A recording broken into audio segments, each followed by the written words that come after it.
Mivi speak വീഡിയോയുടെ പുതിയൊരു വീഡിയോയിലേക്ക് സ്വാഗതം. ഇന്ന് മാർച്ച് 17 തിങ്കൾ. ഇന്നും തുടർന്ന് അങ്ങോട്ടും അറിഞ്ഞിരിക്കേണ്ട വളരെ പ്രധാനപ്പെട്ട അറിയിപ്പാണ് ഈ വീഡിയോ വഴി ഷെയർ ചെയ്യുന്നത്. ചാനൽ ആദ്യമായി കാണുന്നവരാണെങ്കിൽ സബ്സ്ക്രൈബ് ചെയ്യുക. കേരളത്തിൽ ഒറ്റപ്പെട്ട ഇടങ്ങളിൽ ഇന്ന് ഇടിമിന്നലോട് കൂടിയ മഴയ്ക്ക് സാധ്യതയുണ്ടെന്ന് കാലാവസ്ഥാ നിരീക്ഷണം അറിയിച്ചു. കണ്ണൂർ, കാസർഗോഡ് ജില്ലകളിലെ 12 ജില്ലകളിലും അടുത്ത 3 ദിവസങ്ങളിൽ ഒറ്റപ്പെട്ട മഴയുണ്ടാകുമെന്നാണ് പ്രവചനം.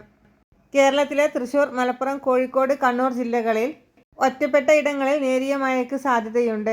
ഇടിമിന്നൽ അപകടകാരികളാണ്. കാർമേഘങ്ങൾ കണ്ടു തുടങ്ങുമ്പോൾ തന്നെ മുൻകരുതലുകൾ സ്വീകരിക്കണം. ഇടിമിന്നലുകൾ എപ്പോഴും മുൻകരുതലുകൾ ഇല്ലാത്തതിനാൽ ഇത്തരം മുൻകരുതലുകളിൽ നിന്ന് വിട്ടു നിൽക്കരുത്. ഇടിമിന്നലിന്റെ ആദ്യ ലക്ഷണം കണ്ടാൽ തന്നെ സുരക്ഷിതമായ കെട്ടിടത്തിലേക്ക് മാറണം. തുറസായ സ്ഥലങ്ങളിൽ തുടരുന്നത് ഇടിമിന്നലുകൾ ഏൽക്കാനുള്ള സാധ്യത കൂടുതലാകുമെന്നും കാലാവസ്ഥാ കേന്ദ്രം അറിയിച്ചു. അടുത്ത അറിയിപ്പ്. മുൻഗണനേതര വിഭാഗത്തിൽപ്പെട്ട റേഷൻ കാർഡ് ഉടമകൾക്ക് സബ്സിഡി ഇനത്തിൽ വിതരണം ചെയ്യുന്ന റേഷനരിയുടെ വില കൂട്ടണമെന്ന് സർക്കാർ ശുപാർശ. നിലവിൽ 1 കിലോഗ്രാമിന് 4 രൂപ തോതിൽ നൽകുന്ന അരിയുടെ വില 6 രൂപയാക്കി ഉയർത്തണമെന്നാണ് ആവശ്യം. സർക്കാർ 8.5 രൂപക്ക് വാങ്ങുന്ന അരിയാണ് നിലവിൽ സബ്സിഡി നിരക്കിൽ വിതരണം ചെയ്യുന്നത്.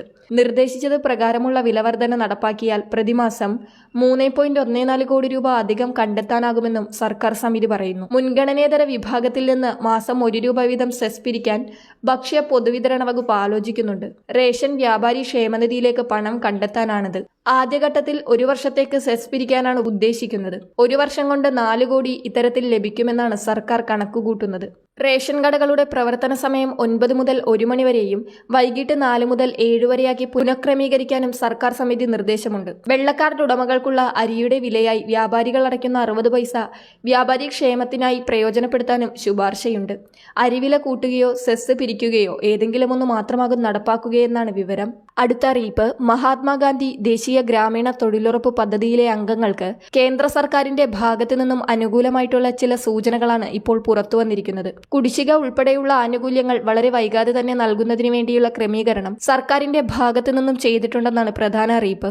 മാത്രമല്ല, പാർലമെന്ററി സമിതിയുടെ പുതിയ നിർദ്ദേശങ്ങൾ അനുസരിച്ച് നിലവിൽ ലഭിക്കുന്ന തുകയിൽ വർധനവ് ഏർപ്പെടുത്തണമെന്നും അതോടൊപ്പം തന്നെ 100 പ്രവൃത്തി ദിനങ്ങൾ എന്നുള്ളത് വർദ്ധിപ്പിച്ച് 150 വരെ ആക്കണമെന്നുമൊക്കെയുള്ള നിർദ്ദേശങ്ങൾ ഈ സമയത്ത് വന്നിട്ടുണ്ട്.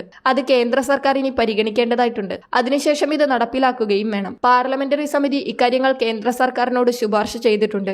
എത്രയും വേഗം തന്നെ ഇത് നടപ്പിലാക്കണമെന്നും ഒരുപാട് ആളുകൾ പദ്ധതിയിൽ നിന്ന് പിന്തിരിയുന്ന സാഹചര്യത്തിൽ അവരെ ചേർത്ത് പിടിക്കേണ്ടത് ഇപ്പോൾ സർക്കാരിന്റെ ലക്ഷ്യമാണെന്നും പാർലമെന്ററി സമിതി ഓർമ്മിപ്പിക്കുകയാണ്. അടുത്ത പ്രധാന വാർത്താ അപ്ഡേറ്റ്. സംസ്ഥാനത്ത് കടുത്ത സാമ്പത്തിക പ്രതിസന്ധിയാണ്. എന്നിരുന്നാലും നിലവിൽ കേന്ദ്രം അനുവദിച്ചിരിക്കുന്ന 12,000 കോടി രൂപ ലഭിക്കുന്നതോടെ കേരളത്തിന് വലിയ ആശ്വാസമാകും. 1 മാസത്തെ ക്ഷേമ പെൻഷൻ വിതരണത്തിനായി 820 കോടിയോളം രൂപയാണ് സർക്കാരിന് വേണ്ടിവരിക. സംസ്ഥാനത്തെ മാർച്ച് മാസത്തിലെ പെൻഷൻ വിതരണവുമായി ബന്ധപ്പെട്ട് നിലവിൽ കൃത്യമായ തീയതിയൊന്നും സർക്കാർ പ്രഖ്യാപിച്ചിട്ടില്ല.